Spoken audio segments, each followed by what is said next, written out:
बिस्मिल्लाहिर्रहमानिर्रहीम। शुरू अल्लाह के नाम से जो अत्यंत कृपाशील और दयावान है।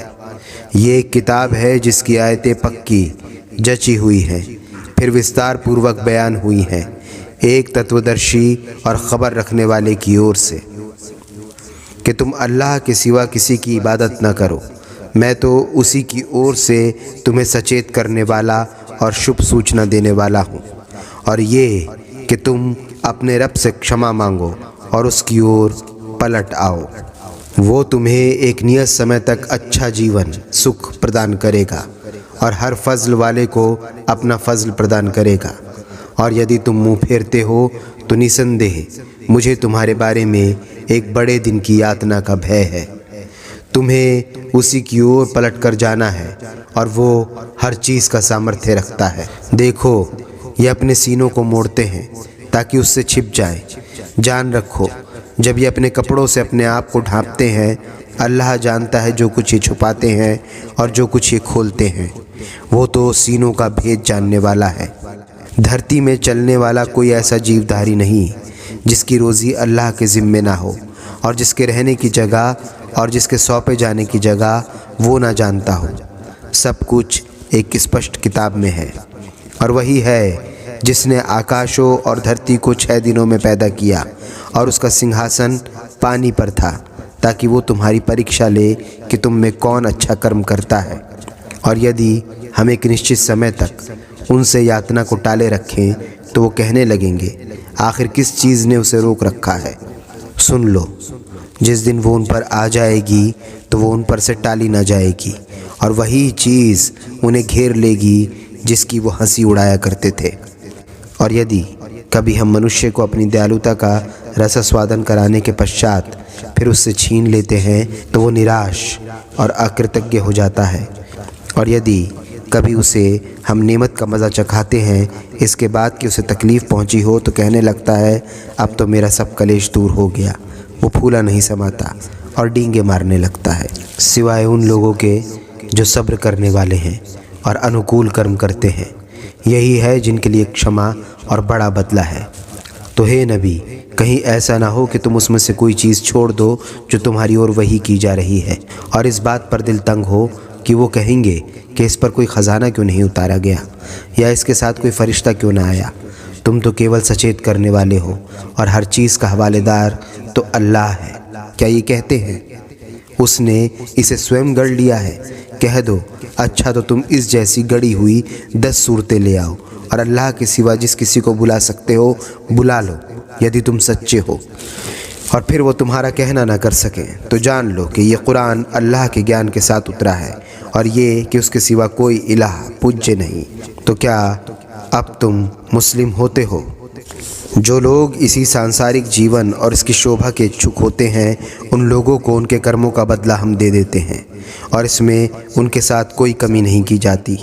यही वो लोग हैं जिनके लिए आखिरत में जहन्नुम की आग के सिवा और कुछ नहीं, और उन्होंने यहाँ जो कुछ बनाया सब जान को लागू हुआ, और उनका किया धरा सब मिथ्या ही होता है। भला वो व्यक्ति जो अपने रब की खुली दलील पर हो और उसके बाद एक गवाही भी उसकी ओर से आ गई हो, और इससे पहले मूसा की किताब भी नायक और दयालुता के रूप में हो, क्या वो दुनियादारों की तरह इसका इनकार कर सकता है? ऐसे लोग तो इस पर ईमान लाते हैं, और दूसरे गिरोह में से जो कोई इसका इनकार करे तो उसके लिए जिस जगह का वादा है वो जहन्नुम की आग है। तो तुझे इसके बारे में कोई संदेह ना हो, ये तेरे रब की ओर से हक़ है, परंतु अधिकतर लोग ईमान नहीं लाते।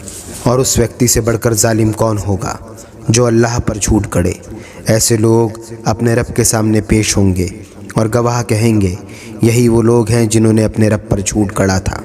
सुन लो ज़ालिमों, अल्लाह की तुम पर धिक्कार है। और जो अल्लाह के मार्ग से रोकते हैं और उसे कज़्र करना चाहते हैं, और निश्चय ही ये आखिरत का इनकार करने वाले हैं। ऐसे लोग धरती में विवश नहीं कर सकते, और ना अल्लाह के सिवा कोई उनका संरक्षक मित्र है। उन्हें दोहरी यातना दी जाएगी। वो ना तो सुन सकते थे और ना देख सकते थे।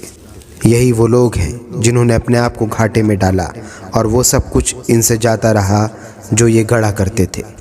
निश्चय ही यही आखिरत में सबसे बढ़कर घाटे में रहेंगे।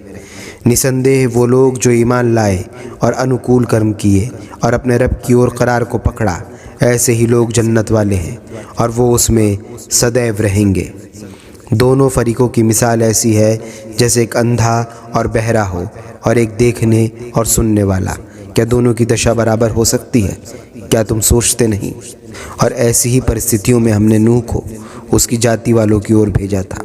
उसने अपनी जाति के लोगों से कहा, मैं तुम्हें साफ सचेत करने वाला हूँ, ये कि तुम अल्लाह के सिवा किसी और की इबादत न करो। मैं तुम्हारे बारे में एक दुखमय दिन की यातना से डरता हूँ। इस पर उनकी जाति के सरदार, जिन्होंने कुफ्र किया था, कहने लगे, मेरी दृष्टि में तो तुम केवल हम जैसे एक मनुष्य हो, और हम ये देखते हैं कि बस हमारे यहाँ के कुछ कमीने लोग सतही राय से तुम्हारे अनुयायी हुए हैं, और हम तो अपने मुकाबले में तुम में कोई बड़ाई नहीं देखते, बल्कि हम तो तुम्हें झूठा मानते हैं। उसने कहा, हे मेरी जाति वालों, सोचो तो सही, यदि मैं अपने रब के स्पष्ट प्रमाण पर हूँ और उसने मुझे अपने पास से दयालुता प्रदान की है, फिर उसे तुम्हारी आंखों से छुपा रखा है, तो तुम ना मानना चाहो तब भी क्या ज़बरदस्ती तुम्हारे सिर उसे चपेक दे? और हे मेरी जाति वालों, मैं इस काम पर तुमसे कोई बदला नहीं मांगता। मेरा बदला तो बस अल्लाह के ज़िम्मे है, और मैं उन लोगों को जो ईमान ला चुके हैं धुतकारने वाला भी नहीं हूँ। ये तो अपने रब से मिलने वाले हैं, परंतु मैं देखता हूँ कि तुम लोग जहालत कर रहे हो। और हे मेरी जाति वालों, यदि मैं उन्हें धुतकार दूँ तो अल्लाह के मुकाबले में कौन मेरी मदद करेगा? तो क्या तुम सोचते नहीं? और मैं तुमसे ये नहीं कहता कि मेरे पास अल्लाह के ख़जाने हैं, और ना मैं परोक्ष की खबर रखता हूँ, और ना मैं ये कहता हूँ कि मैं तो फरिश्ता हूँ, और ना उन लोगों के प्रति ये कह सकता हूँ जो तुम्हारी दृष्टि में तुच्छ है, उन्हें अल्लाह कोई भलाई नहीं देगा। जो कुछ उनके जी में है उसे अल्लाह अच्छी तरह जानता है। यदि मैं ऐसा कहूँ तब तो मैं ज़ालिमों में से होऊंगा। उन्होंने कहा, हे नूह, तुम हमसे झगड़ चुके और बहुत झगड़ चुके। अब तो जिस चीज़ की तुम हमें धमकी देते हो वही हम पर ले आओ, यदि तुम सच्चे हो। उसने कहा, वो तो अल्लाह ही तुम पर लाएगा यदि चाहेगा, और तुम बच निकलने वाले नहीं हो। और यदि मैं तुम्हारा हित भी चाहूँ तो मेरा हित चाहना तुम्हें कुछ भी लाभ नहीं पहुँचा सकता। यदि अल्लाह ही तुम्हें भटका देना चाहता हो, वही तुम्हारा रब है और उसी की ओर तुम्हें पलट कर जाना है। और ये लोग कहते हैं, इसने स्वयं इस कुरान को गढ़ लिया है। कह दो, यदि मैंने इसे गढ़ा है तो मेरे अपराध की जिम्मेदारी मुझ पर है, और जो अपराध तुम कर रहे हो उसकी जिम्मेदारी से मैं बरी हूँ। और नूह की ओर वही की गई कि जो लोग ईमान ला चुके उनके सिवा तुम्हारी जाति में अब कोई ईमान नहीं लाएगा। तो जो कुछ ये कर रहे हैं उसके लिए तुम दुखी ना हो, और हमारी निगाहों के सामने और हमारी वही के अनुसार एक नाव बनाओ, और उन लोगों के बारे में जिन्होंने जुल्म किया है मुझसे कुछ न कहना, निश्चय ही वो डूबने वाले हैं। और वो नाव बनाने लगा, और जब कभी उसकी जाति के सरदार उसके पास से गुजरते तो वो उसकी हंसी उड़ाते। उसने कहा, यदि तुम मुझ पर हंसी उड़ाते हो तो हम भी तुम पर हंस रहे हैं जिस तरह तुम हंस रहे हो। जल्द ही तुम जान लोगे कि कौन है जिस पर यातना आती है, जो उसे रुस्वा कर देगी और उस पर स्थायी यातना टूट पड़ती है। यहाँ तक कि जब हमारा आदेश आ गया और वो तंदूर उबल पड़ा तो हमने कहा, हर प्रकार के जानवरों में से नर और मादा एक एक जोड़ा उस नाव में चढ़ा लो, और अपने घर वालों को भी, सिवाय उसके जिसके बारे में बात निश्चित हो चुकी थी कि वो विनष्ट होकर रहेगा, और जो कोई ईमान लाया हो उसे भी ले लो। और बस थोड़े ही लोग थे जो उनके साथ ईमान लाए थे। और नूह ने कहा, सवार हो जाओ इसमें, अल्लाह के नाम से इसका चलना भी है और इसका ठहरना भी। निसंदेह मेरा रब बड़ा क्षमाशील और दया करने वाला है। और वो उन्हें लिए पहाड़ जैसी ऊंची लहरों के बीच चलने लगी। और नूह ने अपने बेटे को पुकारा, वो अलग था, हे मेरे बेटे, हमारे साथ सवार हो जा और काफिरों के साथ ना रहे। उसने कहा, मैं किसी पहाड़ की शरण ले लेता हूँ और वो मुझे पानी से बचा लेगा। उसने कहा, आज अल्लाह के आदेश से कोई बचाने वाला नहीं, परंतु उसको जिस पर वो दया करे। इतने में लहर दोनों के बीच आ गई और वो डूबने वालों में हो गया। और कहा, हे भूमि, अपना पानी निगल जा, और हे आकाश, थम जा।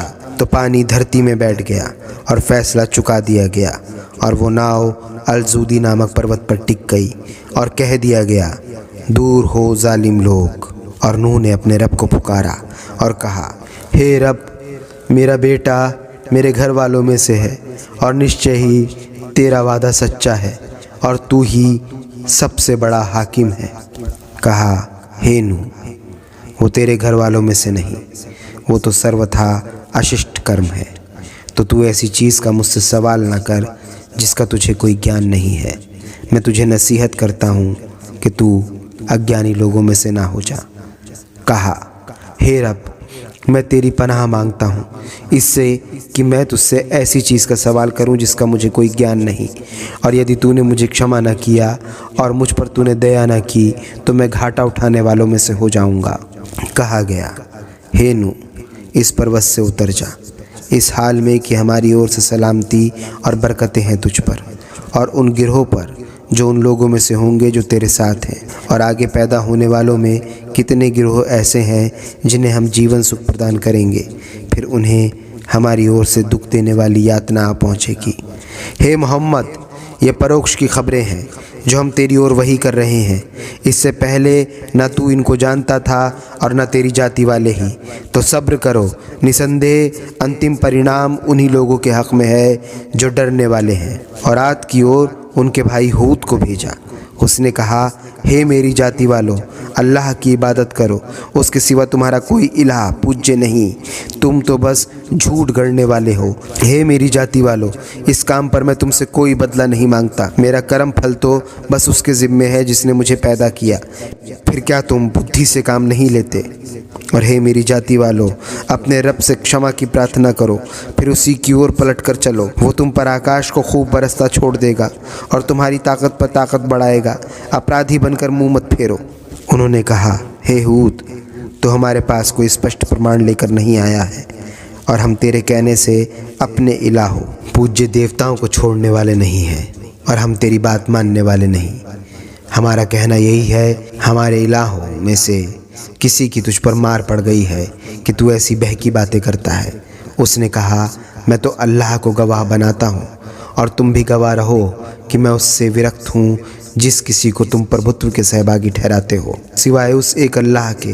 तो तुम सब मिलकर मेरे साथ दाव घात कर देखो, फिर मुझे मोहलत ना दो। मैंने तो अल्लाह पर भरोसा किया जो मेरा रब भी है और तुम्हारा रब भी।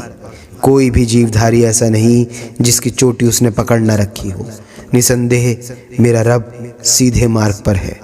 तो यदि तुम मुंह फेरते हो तो जो कुछ देकर मुझे तुम्हारी ओर भेजा गया था वो मैं तुम्हें पहुंचा चुका हूं, और मेरा रब तुम्हारी जगह दूसरे किसी ग्रोह को लाएगा और तुम उसका कुछ न बिगाड़ सकोगे। निसंदेह मेरा रब हर चीज़ का निगहबान है।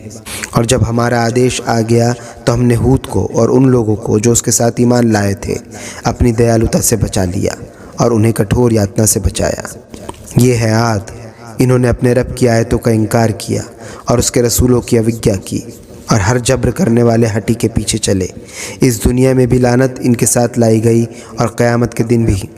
सुनो, आद ने अपने रब से कुफ्र किया। सुन लो, दूर कर दिए गए आद हूद की जाति वाले। और समूद की ओर उनके भाई सालेह को भेजा।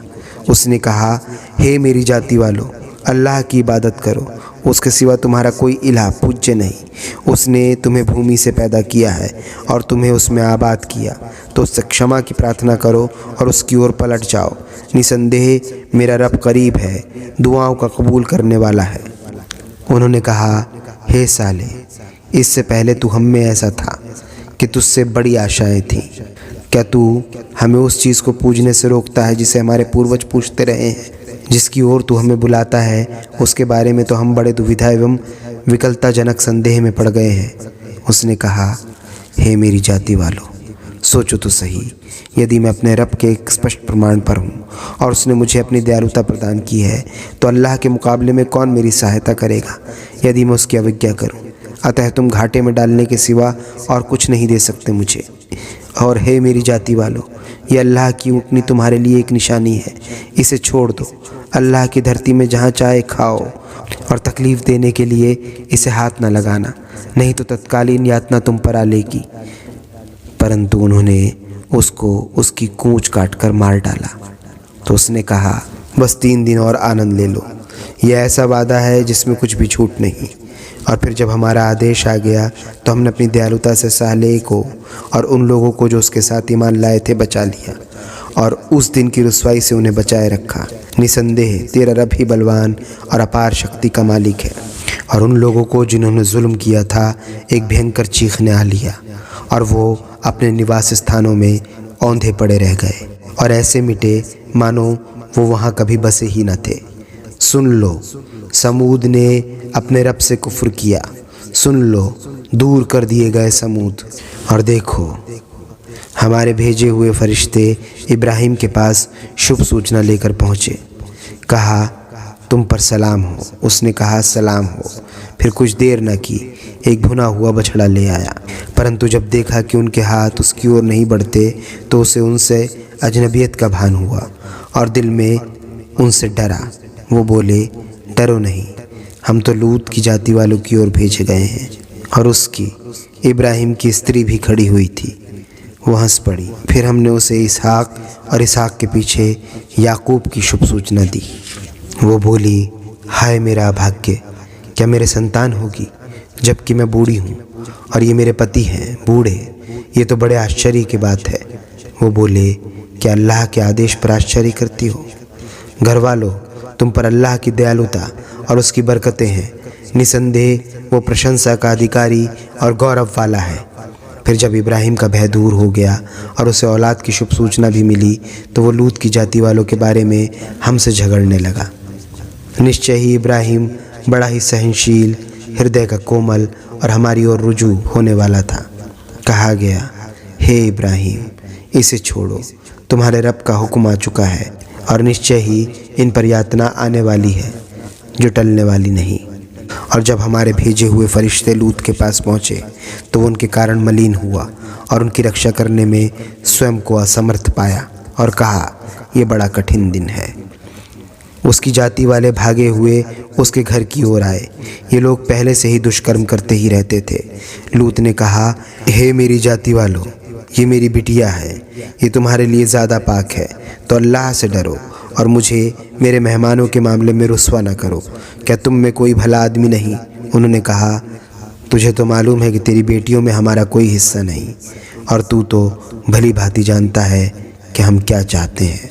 उसने कहा, क्या अच्छा होता कि मुझ में तुमसे निपटने की शक्ति होती। क्या मैं किसी मजबूत सहारे का आश्रय ले सकता? फरिश्तों ने कहा, हे लूत, हम तो तेरे रब के भेजे हुए हैं, ये तुझ तक कदापि नहीं पहुंच सकते।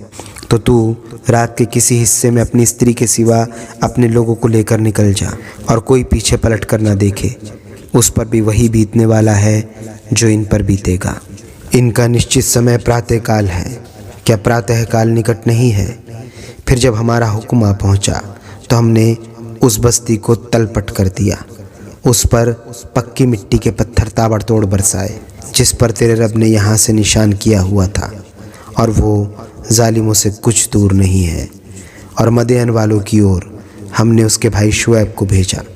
उसने कहा, हे मेरी जाति वालों, अल्लाह की इबादत करो, उसके सिवा तुम्हारा कोई इलाह पूज्य नहीं, और तुम नाप और तोल में कमी न किया करो। मैं तो तुम्हें अच्छी दशा में देख रहा हूँ और मुझे तुम्हारे बारे में एक घेर लेने वाले दिन की यातना का भय है। और हे मेरी जाति वालों, नाप और तोल न्यायपूर्वक पूरी किया करो और लोगों को उनकी चीज़ों में घाटा ना दो और धरती में बिगाड़ पैदा करने वाले बनकर अपने मुख को कलुषित मत करो।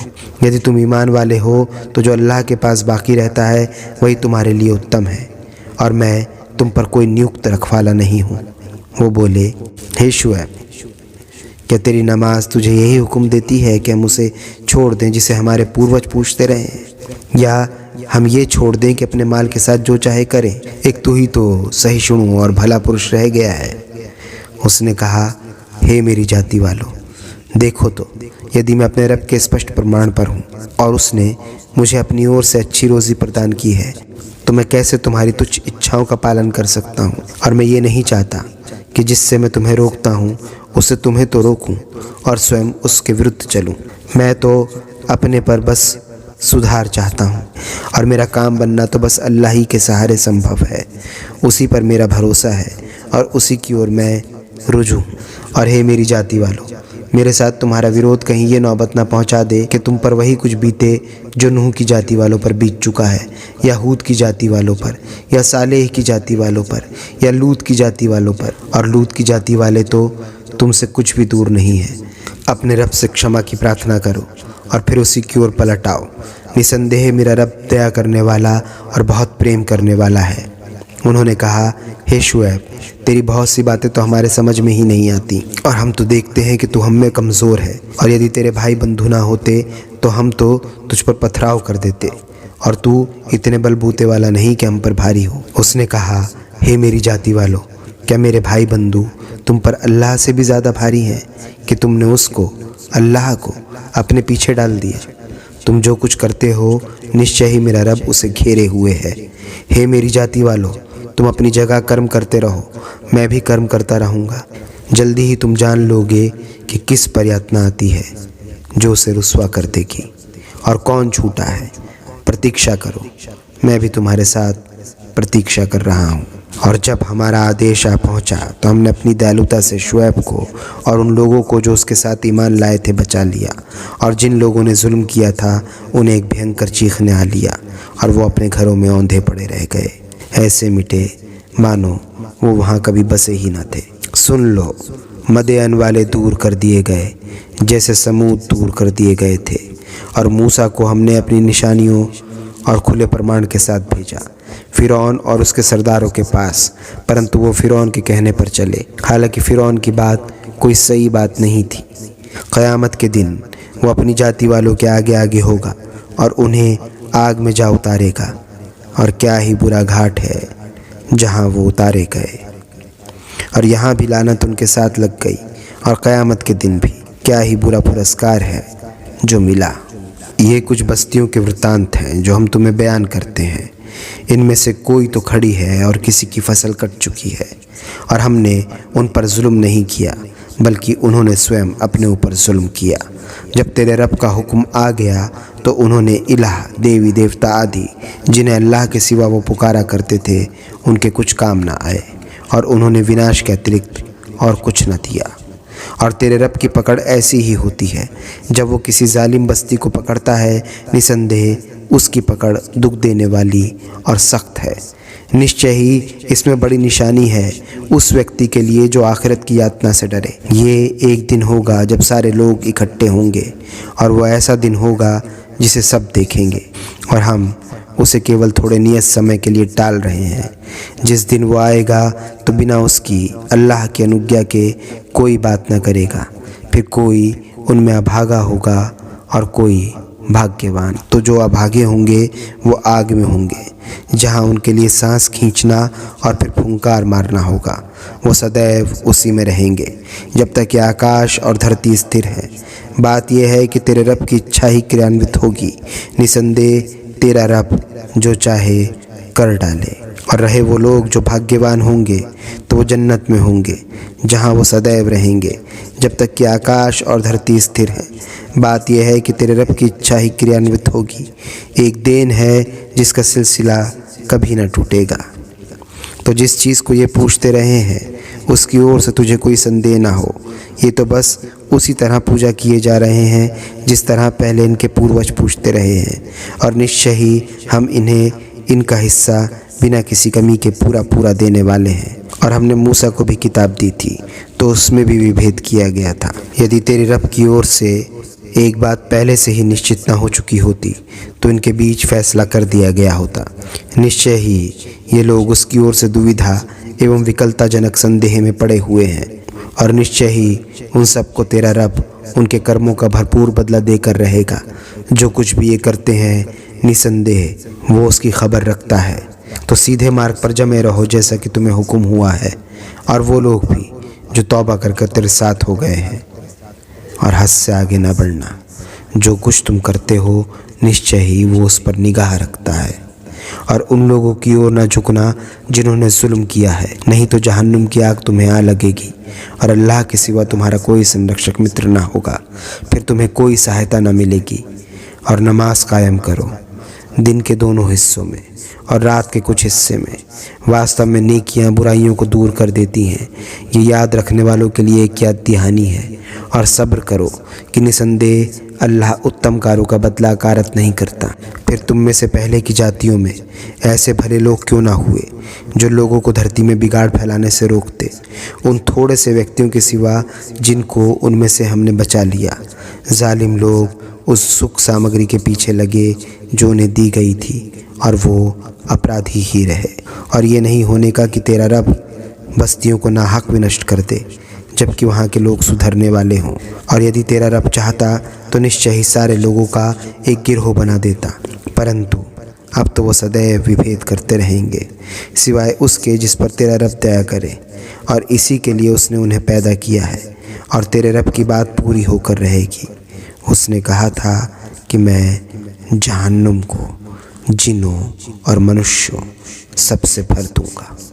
रसूलों के किस्सों वृत्तांतों में हर वो किस्सा जो हम तुम्हें सुनाते हैं उसके द्वारा तुम्हारे दिल को मजबूत करते हैं और उसमें तुम्हारे पास हक पहुंचा और उपदेश और याद दहानी ईमान वालों के लिए। और उन लोगों से जो ईमान नहीं लाते कह दो तुम अपनी जगह कर्म करते रहो, हम भी कर्म कर रहे हैं, और प्रतीक्षा करो, हम भी प्रतीक्षा कर रहे हैं। आकाशों और धरती की छिपी हुई चीज़ें अल्लाह ही के लिए हैं और सारा मामला उसी की ओर पलटता है। तो हे नबी, तू उसी की इबादत बंदगी कर और उसी पर भरोसा रख। जो कुछ तुम लोग करते हो तेरा रब उससे बेखबर नहीं है।